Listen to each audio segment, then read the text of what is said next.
1절부터 있습니다. 하나님이 가라사대 천하의 물이 한 곳으로 모이고 묻이 드러나라 하심에 그대로 되니라. 하나님의 묻을 땅이라 칭하시고 모인 물을 바다라 칭하시니라. 하나님의 보시기에 좋았더라. 하나님의 가라사대 땅은 풀과 씨 맺는 채소와 각기 종류대로 씨 가진 열매 맺는 과목을 내라 하심에 그대로 되고, 땅이 풀과 각기 종류대로 씨 맺는 채소와 각기 종류대로 씨 가진 열매 맺는 나무를 내니 하나님의 보시기에 좋았더라. 저녁이 되며 아침이 되니 이는 셋째 날이니라. 아멘. 셋째 날에 지난 제목 갖고 말씀 나누겠습니다. 우리 지난 시간에 둘째 날에 담긴 하나님의 창조의 의미에 대해서 우리가 배워왔습니다. 물을 궁창 위의 물과 궁창 아래의 물로 나누셔서 이 땅의 궁창으로 하늘의 궁창을 설명하시죠. 그죠? 이 땅에 우리의 눈에 보이는 이 하늘이라는 것은 하나님의 우리에게 보여주고 하는 궁창이라는 거죠. 그래서 이 하늘 위에 떠 있는 물이 있잖아요. 그죠? 그게 뭐라고 했죠? 구름. 네? 물인데 하늘 위를 떠다녀요. 네? 그건 바로 하늘의 물을, 궁창 위의 물을 우리에게 설명해 주시기 위한 것이라는 겁니다. 오늘은 그 지난 시간에 말씀드린 것처럼 그 궁창, 이 하늘의 이 우리가 보이는 이 스카이라는 하늘 말고 또 하나님이 우리에게 보여주시는 궁창이 뭐냐면 저 우주라는 거예요. 그죠? 하나님은 바로 그 궁창을 넘어 우리에게 하나님의 은혜를 내리신다라고 말씀드렸습니다. 그죠? 예수 그리스도가 하늘물 대신 하늘의 물, 생명을 담고 있는 하늘의 물이신 예수님이 이 땅에 오셔서 마른 뼈 같은 우리에게, 마른 흙, 그죠? 우리는 흙이잖아요. 흙에게 생명으로 우리에게 부어줌으로 말미암아 우리가 살아나는 거거든요.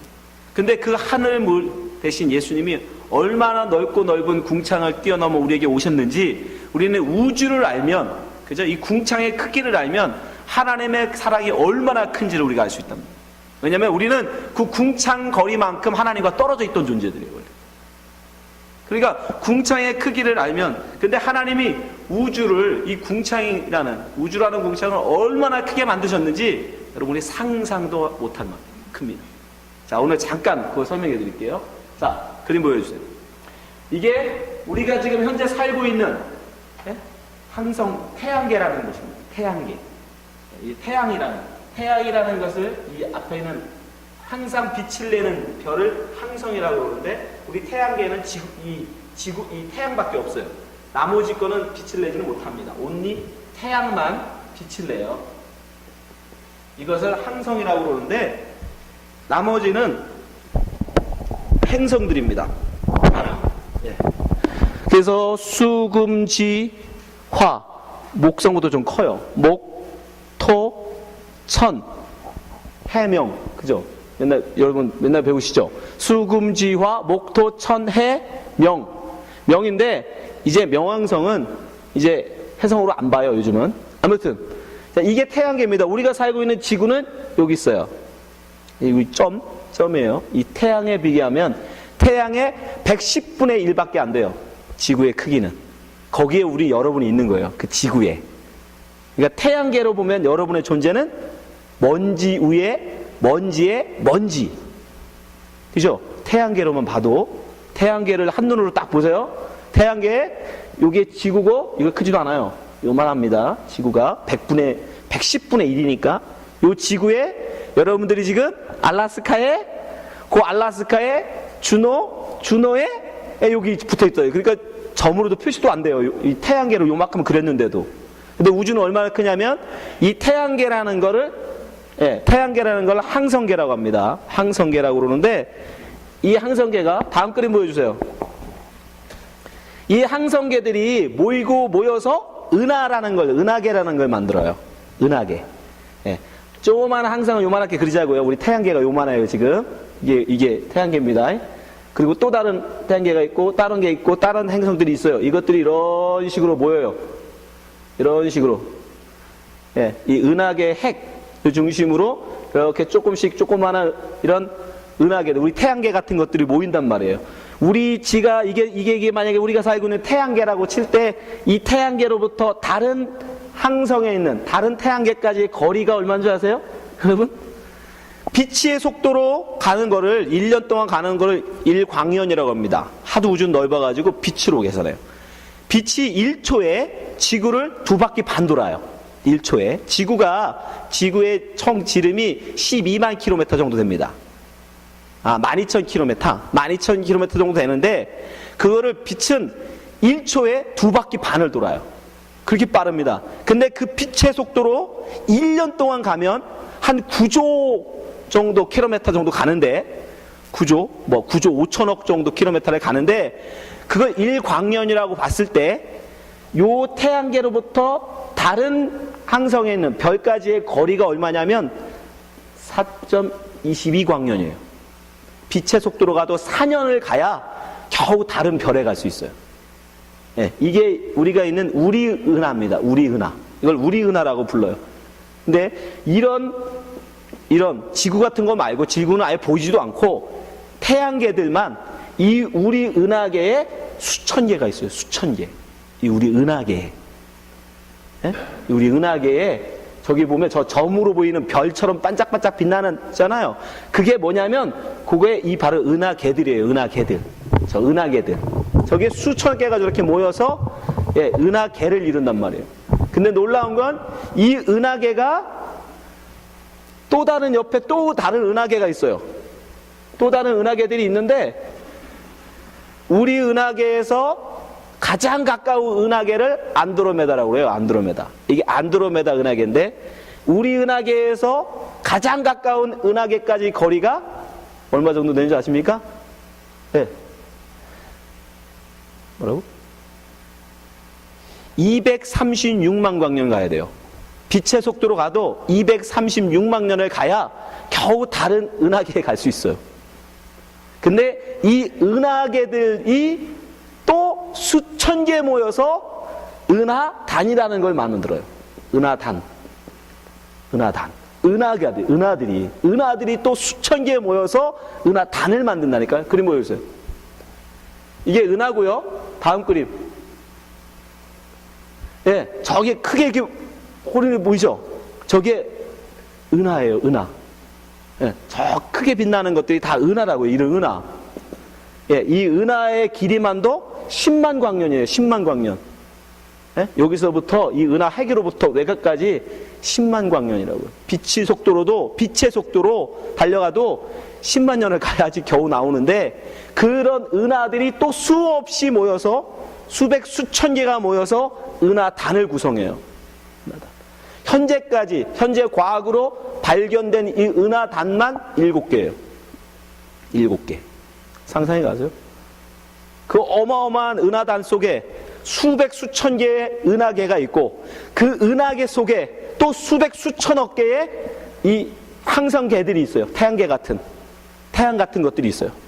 그리고 그 태양계 속에 태양 밑에 수금주의와 목도 천해명이라고 이 태양을 돌고 있는 행성들이 있는 거예요. 그 행성에 여러분이 살고 있는 거예요. 여러분이 이 우주에서 보면 여러분은 먼지도만 돼. 먼지도. 근데 이 넓고 넓은 우주를, 항성을, 이 창공을 넘어 하나님이 우리에게 오신 거예요. 일부러 하나님이 이거 보여주신 거예요. 얼마나 넓고 큰지 우주가. 네. 그러니까 우리가 이 우주를 알면 알수록, 얼마나 광활한지를 알면 알수록, 그리고 저 우주는 지금도 팽창하고 있다는 거예요. 무한이에요. 무한. 끝이 없어. 무한. 여러분 혹시 저 우주 밖에 하나님이 계시다라고 상상하시면 안 돼요. 그렇지는 않습니다. 하나님은 공간에 존재하지 않으세요. 그러니까 여러분, 우리에게 하나님의 사랑이 얼마나 큰지를 니들이 알으라고 주신 거예요. 이거. 하나님의 사랑이, 우리를 향한 하나님의 사랑이 얼마나 큰지, 예? 은하단 속에 우리 은하로 찾아오시고, 우리 은하 속에서 또 수천 개의 별 중에 이 태양이 있는 이 태양계를 찾아오시고, 그 태양계 중에 그 지구의 중에 우리를 찾아오시는 그 하나님의 사랑. 예, 그 사랑으로 여러분이 선택받아 지금 하나님의 백성 됐다니까요. 그리고 얼마나 하나님의 그 앞에 여러분 감사합니까? 예, 우리 그걸 알면 알수록 하나님 앞에 감사하지 않을 수가 없는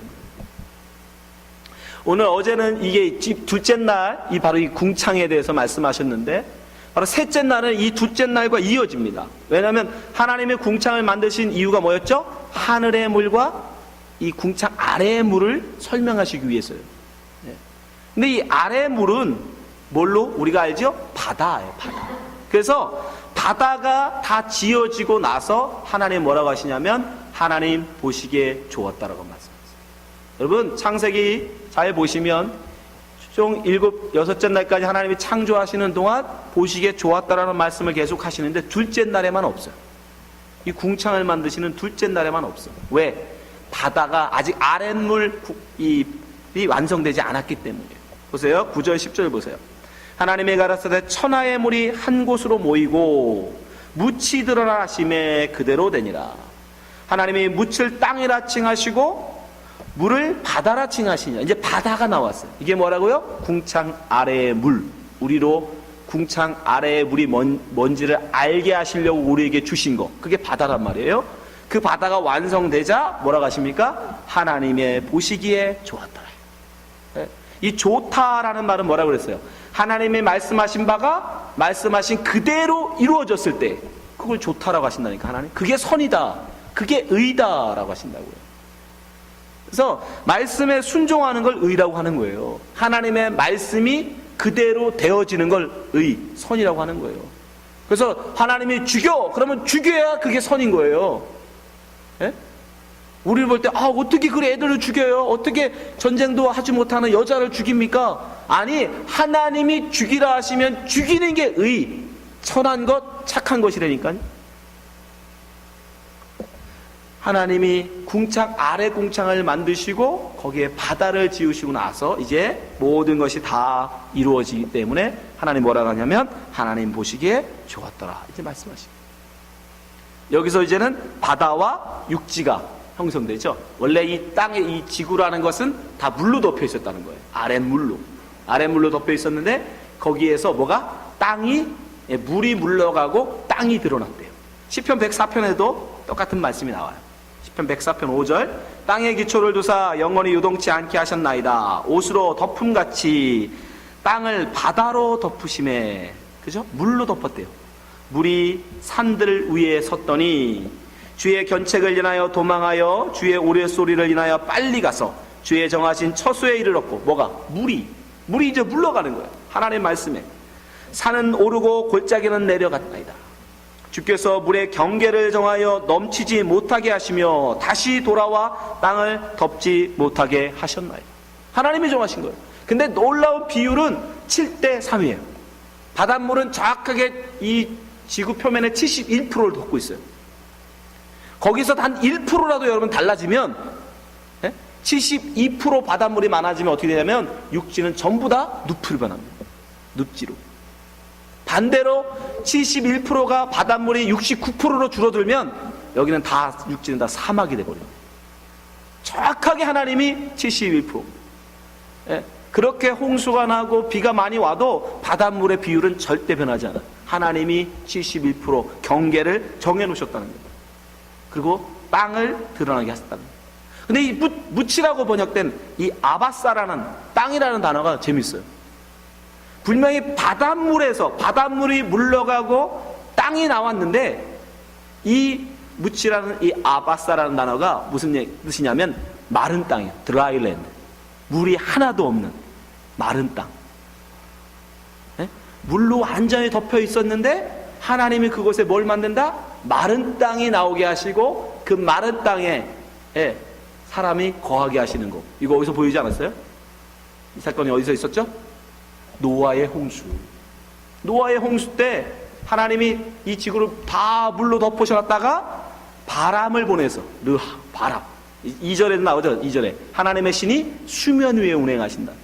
바람이 불어서 바다가 물러가게 하시고 땅을 마르게 하세요. 그래서 물 위에 떠있던 노아와 그 가족들을 그 땅에 살게 하시죠. 창세기 8장 1절 보세요. 하나님의 노아와 그 함께 방주에 있는 모든 들짐승과 육축을 건념하사 바람으로, 잘 기억하세요. 바람. 꼭 바다를 뭘로 물러가게 하시냐면 바람으로 물러가게 하세요. 땅 위에 불게 하심에 물이 감하였고 줄어들기 시작하죠. 깊음의 샘과 하늘의 창이 막히고 하늘에서 비가 그침에 물이 땅에서 물러가고 점점 물러가서 150일 후에 감하고 7월 곧 그달 17일에 방주가 아라랏산에 머물렀으며 5절 물이 점점 감하여 10월 곧 그달 1일에 산들의 봉우리가 보였더라. 14절 2월 27일에 땅이 말랐더라. 드라이랜드. 바다가 물러가고 하나님이 묻이 드러나게 하시고 그 땅을 드라이랜드로 만드세요. 마른 땅. 그리고 거기에 노아를 살게 하신다. 지금 그러니까 창세기 셋째 날은 뭐를 보여주고 계신 거예요? 노아의 하나님의 심판과 구원을 미리 보여주고 계신 거예요. 하나님의 구원은 뭐냐면 이 바다에서 바로 당신의 백성들을 마른 땅으로 인도하시는 거. 그게 하나님의 구원이라는 거예요. 그거를 하나님이 창세기에서 말씀하시고 노아 때 홍수를 통해서 다시 한번 보여주시고, 그런데 이 노아의 후손들이 못 깨달았고 또 뭐예요? 또 바벨탑 쌓고 하나님을 떠나네. 그래서 하나님은 다시 아브라함을 택해서 그 민족으로 하여금 다시 한번 보여주세요. 어떻게? 애굽에서 바다를 지나 마른 땅으로 건너 오게 하신다고요. 자, 출애굽기 14장 21절 보세요. 모세가 바다 위에 손을 내어민데 여호와께서 뭘로? 큰 동풍, 뭐요? 바람으로 밤새도록 바닷물을 물러가게 하시니 물이 갈라져 바다가 마른 땅이 되지. 그죠? 드라이랜드. 마른 땅이 되게 만드세요. 그리고 그게 바로 구원의 길이잖아요. 이스라엘 자손이 바다 가운데 육지로 행하고 물은 그들의 좌우벽이 되니. 하나님의 구원은 뭐다? 물을 물러가게, 바닷물을 물러가게 하시고 마른 땅을 만드셔서 그리로 하나님의 백성을 꺼내는 거, 오게 하는 거. 그게 하나님의 구원이라는 거예요. 이걸 또 예수님이 오셔서 정확하게 다시 한번 제자들에게 보여주시죠. 그죠? 제자들에게 갈릴리 바다로 보내세요. 그들이 어떻게 합니까? 풍랑이 일어서 그들이 가려는 마른 땅으로 못 가요. 보세요. 요한복음 6장 18절 보세요. 큰 바람이 불어. 또 뭐가 불어요? 바람. 파도가 일어나더라. 19절 제자들이 노를 저어 10여리쯤 가다가 예수께서 바다 위로 걸어 배에 가까이 오심 보고 두려워하거늘 가르칠 때 내니 두려워 말라 하신대. 21절 이에 기뻐서 배에 영접하니 배는 곧 저희의 가려던 땅. 이 땅이 무슨 땅이겠어요? 마른 땅, 드라이랜드죠. 마른 땅에 이르렀더라. 여러분, 인간의 노력, 인간의 힘으로는 이 바다를 건너갈 수 있다 없다? 못 가요. 마태복음 보면 어떻게 해요? 밤새 그들이 노를 젓는데, 그죠? 밤새 노를 젓는데 거기서 빠져나가지는 못해요. 그 사람들은 어부 출신이란 말이에요. 그럼에도 불구하고 그들의 뭐로? 경험으로, 노력으로, 실력으로 그 바람이 부는 바다를 빠져나가지 못한다고요. 누가 있을 때? 예수 그리스도로만. 그렇죠? 노아의 홍수도 그렇죠. 그들이 어디로 살아요? 방주에 들어감으로 살잖아요. 물 위에 뜨는 존재, 물 위에 영원히 빠지지 않는 물 위를 갈 수 있는 존재는 누구밖에 없다? 여호와의 신 하나 예수 그리스도밖에는 없어요. 그 바다에 빠지지 않는 존재는 예수님밖에 없단 말이에요. 그래서 예수님과 그 배에 함께하지 않으면 절대로 그 바다는 못 건너가는 거예요. 왜? 바다는 뭘 상징해요? 죽음. 바다는 죽음이에요. 시험이에요. 네. 그래서 그 죽음과 그 시험을 누구 아니면 예수, 그 죽음의 바다를 위를 걸을 수 있는 예수, 그 죽음의 바다에 떠 있는 방주, 그 방주가 아니면 절대로 우리는 하나님이 예비하신 마른 땅에 못 가요. 그걸 보여주시는 거예요. 그 가려던 땅에 예수와 함께 할 때 갈 수 있더라고요. 그러니 하나님께서 예비하신 그 새하늘과 새 땅에는 이 바다가 있을까요, 없을까요? 없어요. 그래서 요한계시록 21장 1절 보세요. 또 내가 새하늘과 새 땅을 보니 처음 하늘과 처음 땅이 없어졌고 바다도 다시 있지 않더라. 네. 왜요? 모든 시험을 다 통과한 자들만 그 땅에 가니까 이제 바다가 시험은 필요 없는 거예요. 왜? 또 죽음이 거기는 필요 없으니까 새하늘과 새 땅에는 바다가 필요 없어요. 근데 많은 사람들이 어떻게 해요? 그 바다를 자기의 힘으로 자기의 노력으로 건너가려고 하면 어떻게 돼요? 빠지는 거예요. 그래서 베드로가 물 위를 걷다가 빠지는 겁니다. 일부러 보여주시는 거예요. 왜 베드로한테 오라 하실까요? 해보라는 거예요. 사람이 할 수 없다라는 걸 보여주시기 위해서. 마태복음 14장 28절 베드로가 대답하여 가로되 주여 만일 주시어든 나를 명하사 물 위로 오라 하소서. 해보겠다는 거죠. 지금도 수많은 종교들이 이거 해보겠다는 거 아닙니까? 예? 돌을 닦아서 수행을 해서 내가 그 땅에 가보겠다는 거죠. 그 바다를 건너. 근데 어떻게 됩니까? 29절 오라 하시니 베드로가 배에서 내려 물 위로 걸어서 예수께로 가니 몇 발짝은 뜁니다. 사람들 와 되네. 근데 어떻게 돼요? 30절 바람을 보고, 이 바람이 뭐죠? 성령 느하. 성령께서 결코 그렇게 되도록 두지 않아요. 바람을 보고 무서워 빠져가는지라 소리질러 가로되 주여 나를 구원하소서. 주의 이름을 부르는 자는 구원을 얻는다 할 때 바로 그 부름이 이거예요. 주님밖에는 없네요. 주의 이름은 주여 주여, 그냥 여러분 통성 기도할 때 주여 주여 한다고 그런 부름이 아니라 주님밖에는 이 바다에서 나를 건질 자가 없군요. 주님 아니면 나는 이 바다 못 건너는군요. 내 노력, 내 힘, 내 재주, 내 경험으로는 도저히, 내가 어부 출신이었지만 수 없는 날도 수십 년을 내가 이 바다에서 살았지만 바람이 불어오는, 성령의 바람이 불어오는 그 시험의 바다, 죽음의 바다는 내 노력, 내 힘, 내 경험, 내 지식으로는 안 되는군요. 당신밖에 없습니다. 그게 예수 이름 부르는 거예요. 그게 예수 믿는다고 하는 거예요. 그 믿음을 가지라는 거예요. 그 믿음.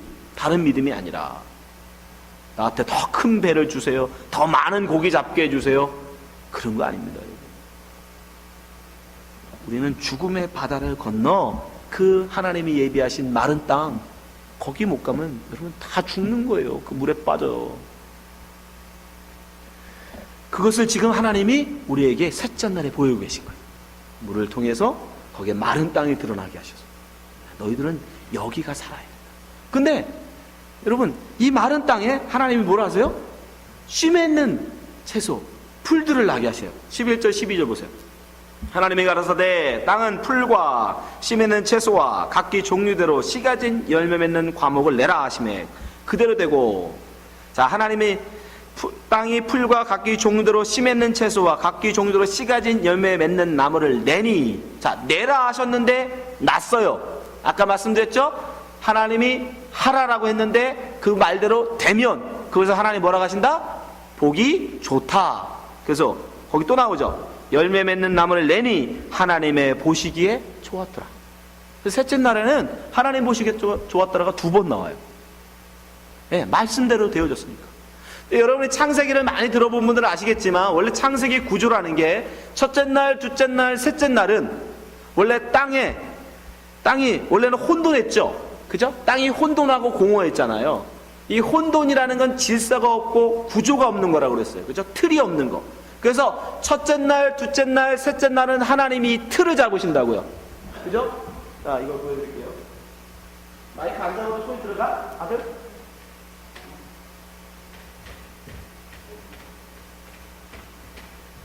레코딩이 아마 안 들어갈 거예요. 죄송합니다. 여러분들이 많이 들어보실 텐데, 여러분 하나님은 결코 막무가내로 일하지 않으세요. 항상 질서 있게 하십니다. 땅이, 전에 제 기억 나시죠? 하나님이 땅이라는 거를 우리에게 주셨다고요. 땅. 천지를 만드실 때 땅. 그 땅은 우리가 밟고 있는 이 땅이 아니에요. 이 땅은 셋째 날에 나오죠. 그죠? 그러니까 이 땅이라는 거는 천지할 때 이 지라는 거는 이 우리가 밟는 땅이 아니에요. 그런 단어로 생각하시면 안 돼요. 이건 뭐냐면 이 물질 세계예요. 우리가 보고 막 만질 수 있는 거, 그런 물질 세계란 말이에요. 이 땅. 거기에 하나님이 이제 빛을 만드시죠. 빛과 어둠. 그죠? 빛과 어둠을 만드시고, 자, 이 땅이 그런데 뭐였어요? 처음에는 혼돈이었어요. 혼돈. 그 다음에 공허했어요. 이 혼돈이라는 건 질서가 없는 거예요. 질서. 그리고 폼이 없는 거예요. 그래서 첫째 날, 둘째 날, 셋째 날에는 그 폼을 만들어 가신다고요. 구조를 만드신다고요. 그 첫째 날에는 빛을 만드셔서 빛을 만들어서 낮과 밤을 만드시죠. 둘째 날은 궁창이라는 걸 만드셔서 하늘, 그 다음에 이 땅의 물, 그죠? 아랫물인, 궁창 아래의 물, 바다. 하늘과 바다를 만드세요. 셋째 날에는 지금 땅, 그죠? 땅이 드러나게 하시잖아요, 땅. 그래서 첫째 날, 둘째 날, 셋째 날은 이렇게 구조를 혼돈은 세상에 혼돈한 땅을 질서를 잡으십니다. 그리고 넷째 날, 다섯째 날, 여섯째 날에는 여기다가 공허라는 게 뭐였어요? emptiness, 내용이 없는 거예요. 내용이 없어요. 이 땅에 내용을 채워나가시는 거예요. 질서 있게. 그래서 넷째 날에는 첫째 날에 낮과 밤은 만드셨는데 낮을 비출 광명을 만들지 않으셨어요. 그래서 넷째 날에는 해, 달, 별을 만드셔서 낮과 밤을 채우게 하신다고, 비추게 하신다고. 둘째 날에 만든 궁창에서 하늘과 바다가 만들어졌다고 했잖아요. 그래서 다섯째 날에 보면 공중에 나는 새, 그 다음에 바다의 어류를 만드세요. 여섯째 날에는 뭐 만드시겠어요? 땅에 기어다니는 동물, 또 사람을 만드세요. 땅에 거하는. 그죠? 이렇게 질서 있게 하나님은 세상을 만들어 가시는데, 지금 문제가 되는 건 셋째 날인데, 셋째 날에는 혼돈한 세상을 질서를 만드시는 때인데, 여기다가 뭘 심으세요? 씨 가진 열매를 심으신단 말이에요. 씨 가진 열매. 왜 벌써 하나님이 성질도 급하시게 벌써 넷째 날부터 해야 될 일을 벌써 채우고 계시냐고요.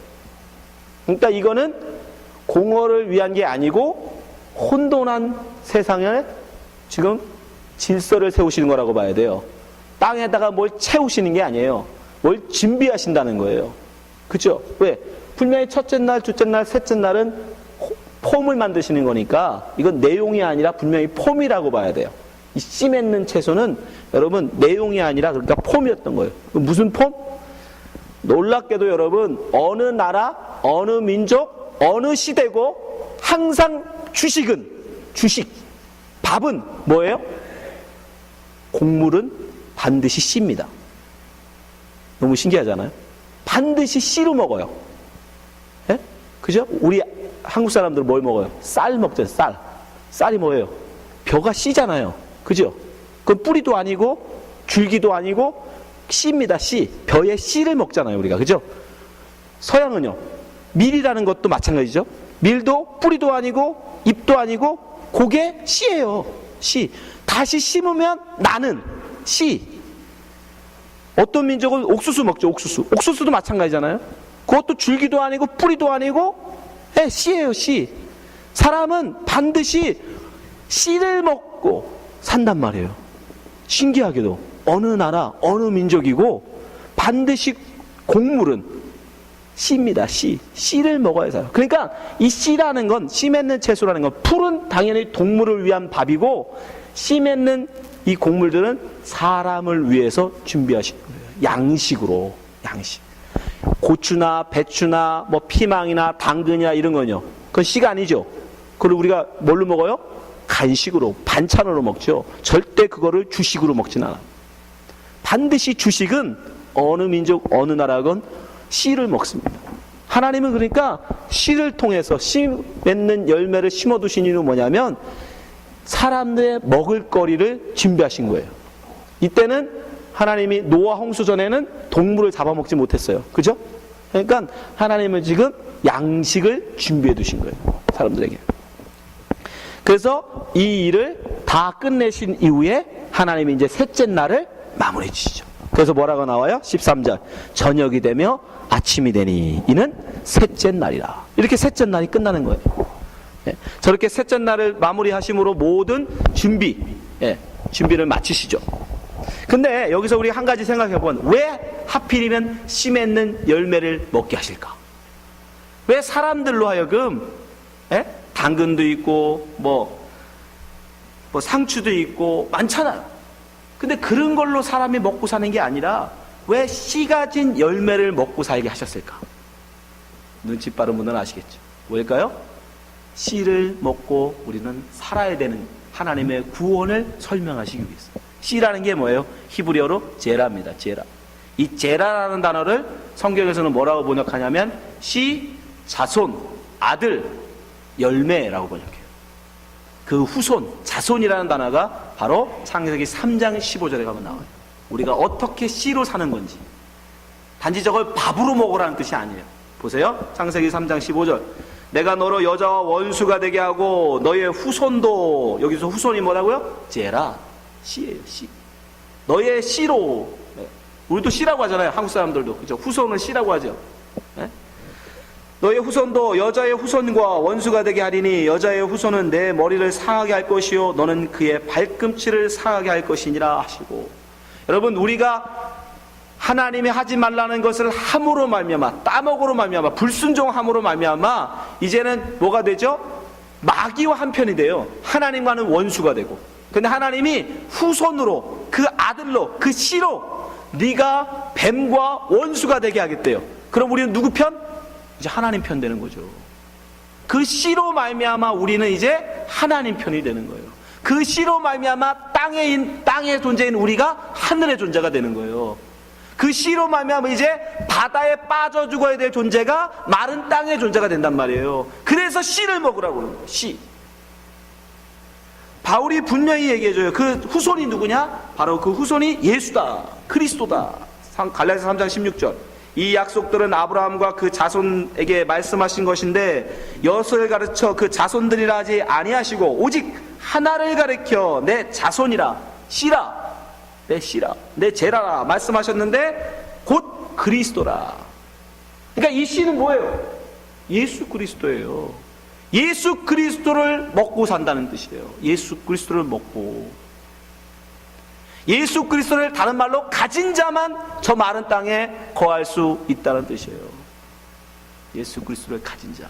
그래서 예수 그리스도를 뭐로? 씨로 내가 가졌어. 그럼 나는 뭐예요? 씨 가진 열매. 그래서 예수가 너 열매 맺으라고 그러시는 거예요. 씨 가진 열매 맺어라. 마태복음 7장 17절. 이와 같이 좋은 나무마다 아름다운 열매를 맺고 못된 나무가 나쁜 열매를 맺나니. 여러분, 여기서 좋다, 나쁘다 뭘로 봐야 돼요? 이건 우리가 좋아하는 good, bad가 아니에요. 하나님이 말씀하신 대로 맺으면 좋은 거, 하나님이 말씀하지 않은 다른 거 맺으면 나쁜 거예요. 아셨어요? 그냥 사람들이 좋아하는 사과 맺으면 좋은 거, 사람들이 싫어하는 뭐 맺으면 나쁜 거, 그게 아니고 하나님이 맺으라는 걸 맺으면 좋은 거고 하나님이 맺지 말라는 걸 맺으면 나쁜 거예요. 하나님이 맺으라는 건 뭐예요? 씨 가진 열매예요. 씨가 있는 열매. 18절. 좋은 나무가 나쁜 열매를 맺을 수 없고 못된 나무가 아름다운 열매를 맺을 수 없느니라. 19절. 아름다운 열매를 맺지 아니하는 나무마다 찍혀 불에 던지우니라. 아름다운 열매, 그게 뭐예요? 하나님 보기에 좋은 열매, 그게 뭐예요? 씨 가진 열매. 근데 씨도 아닌 게, 씨 가진 열매도 아닌 게 씨 가진 열매처럼 행동한 게 뭐였죠? 무화과. 그건 꽃이에요. 무화과는 열매같이 생겼는데 안에가 씨 같은데 그건 사실은 꽃수술이에요. 꽃수술. 그건 꽃입니다. 꽃인 게, 씨도 없는 꽃인 게 씨 가진 열매 행사에 그 하나님 어떻게 해요? 예수님이 저주에 말라 죽이는 거예요. 그런 열매 맺으면 나쁜 열매란 말이에요. 나쁜 열매. 그래서 우리는 반드시 예수라는 씨를 가진 열매가 되어야 되는 거예요. 그럼 예수를 씨로 가진 열매는 어떻게 맺습니까? 예수님이 말씀해 주잖아요. 요한복음 15장 5절 보세요. 4절부터 볼까요? 내 안에 거하라. 나도 너희 안에 거하리라. 가지가 포도나무에 붙어있지 아니하면 절로 과실을 맺을 수 없음같이 너희도 내 안에 있지 아니하면 그러하리라. 우리가 어떻게 씨 가진 열매, 포도가 될 수 있어요? 포도는 그 안에 씨를 갖고 있죠. 어떻게 씨 가진 열매가 됩니까? 이 번출기에 붙어 있으면 됩니다. 붙어 있다는 건 뭐예요? 5절. 나는 포도나무요 너희는 가지니 저가 내 안에 내가 저 안에 있으면 이 사람은 과실을 많이 맺나니 나를 떠나서는 너희가 아무것도 할 수 없습니다. 예수님의 말씀이 여러분 속에 있으면 여러분은 그 말씀이 여러분으로 하여금 열매를 맺게 하신단 말이에요. 그 말씀을 붙들어야 되는 거예요. 그 씨를 붙들어야 되는 거예요. 그 씨를 내가 품지 않으면요, 그 씨가 결코 열매를 맺지 못합니다. 열매는 여러분이 맺는 게 아니에요. 여러분은 우리는 그럼 뭐예요? 씨를 받는 거, 그냥. 그래서 예수님이 비유로 뭐라고 그래요? 너희들은 밭이라는 거예요. 밭. 너희들은 밭. 그냥 씨를 던지면 받는 밭이라는 거예요. 그래서 그 밭이 열매를 맺으면 좋은 밭이 되는 거예요. 그래서 예수님의 비유가 뭐예요? 씨 뿌리는 비유가 나옵니다. 마태복음 13장 3절 보세요. 예수께서 비유로 여러 가지를 저희에게 말씀하여 가라사대 씨를 뿌리는 자가 뿌리러 나가서. 자, 이 씨를 가진 사람은 누구밖에 없어요? 예수님밖에 없죠. 예수님. 말씀의 씨를 뿌리신다고요. 뿌릴새 덜어는 길가에 떨어짐에 새들이 와서 먹어버렸고, 덜어는 흙이 얕은 돌밭에 떨어짐에 흙이 깊지 아니하므로 곧 싹이 나오나 해가 돋은 후에 터져서 뿌리가 없음으로 말랐고, 덜어는 가시떨기 위에 떨어짐에 가시가 자라서 기운을 막았고, 덜어는 좋은 땅에 떨어짐에. 이 좋다는 게 뭐예요? 여러분 자꾸 이게 좋은 그러면 뭐 거기에는 아무것도 없고 걸음이 좋아서 좋은 땅 아니에요. 열매를 맺었기 때문에 좋은 땅이거든요. 열매를 맺었기 때문에, 씨 가진 열매를 내었기 때문에 좋은 땅. 혹 100배, 60배, 혹 30배 결실을 하였느니라. 그래서 어떤 분들은 자갈을, 그러니까 우리가 자갈을 걸러내야 된다. 우리 가시밭을 다 갈아엎어서 하나님의 원하시는 좋은 밭을 만들어야 된다. 아니요, 그건 하나님이 원하시는 열매가 아닙니다. 여러분, 밭이 어떻게 스스로 돌멩이를 걸러낼 수 있어요? 여러분 그런 밭 있어요? 그럼 저한테 좀 알려주세요. 밭은요, 농부가 갈아엎는 거예요. 농부가. 누가 농부라고 그러세요? 예수님이 본인이 그러시잖아. 본인이 농부래요. 하나님이 이 열매가 맺지 못하는 나무를 잘라버리라 그러니까 예수님이 뭐라고 하세요? 당신이 포도지기가 되어서 참으소서, 내가 3년만 더 걸음을 주고 가지를 치겠다고 하잖아요. 기다리겠다고 하잖아요. 그거예요, 여러분.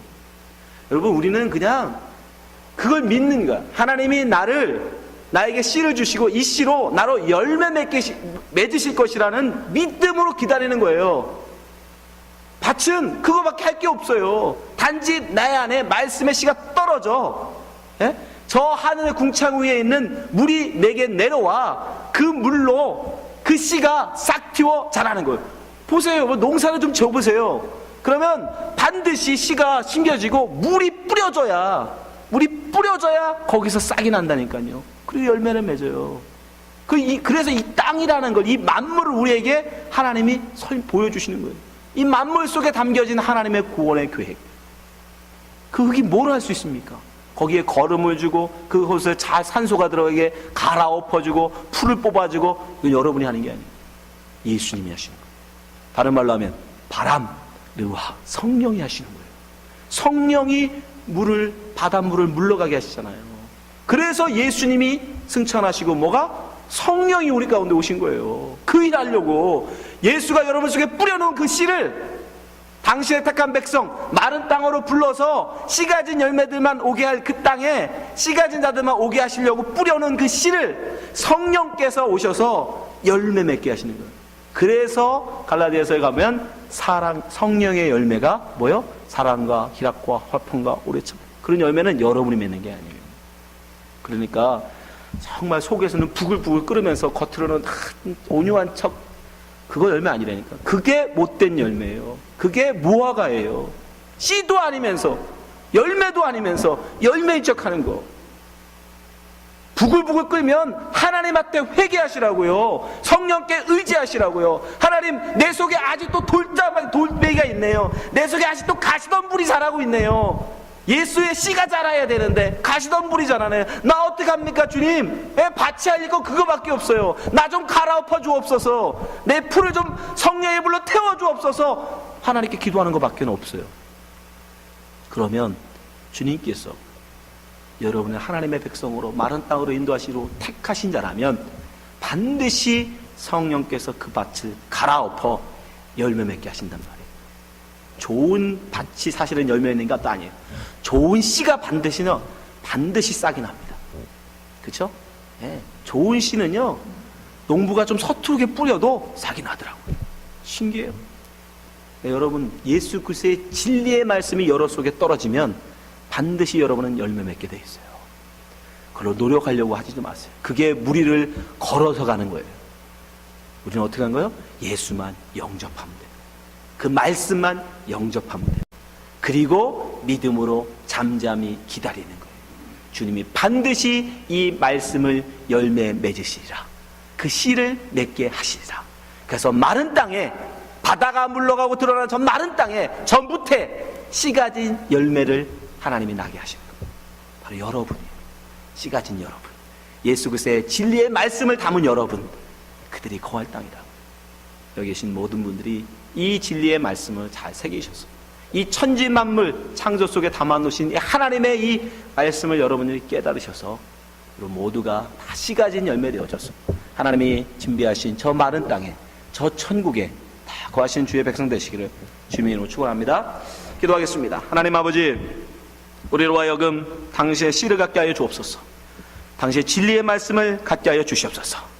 그 씨로 열매 맺게 하여 주시옵소서. 우리가 무엇을 할 수 있겠습니까? 우리는 그저 주님 말씀 안에 믿음을 가지고 하나님 기다릴 뿐입니다. 그러면 주님께서 이른 비와 늦은 비를 내리셔서 우리로 열매 맺게 하실 줄 믿습니다. 하나님, 비록 당장은 빨리 크는 것 같지 않을지라도 반드시 때가 되면 하나님 그 싹이 나고 열매 맺는 것처럼 우리가 믿음을 가지고 기다리게 하여 주시옵소서. 그런 믿음을 허락하여 주시옵소서. 예수님 이름으로 기도합나이다.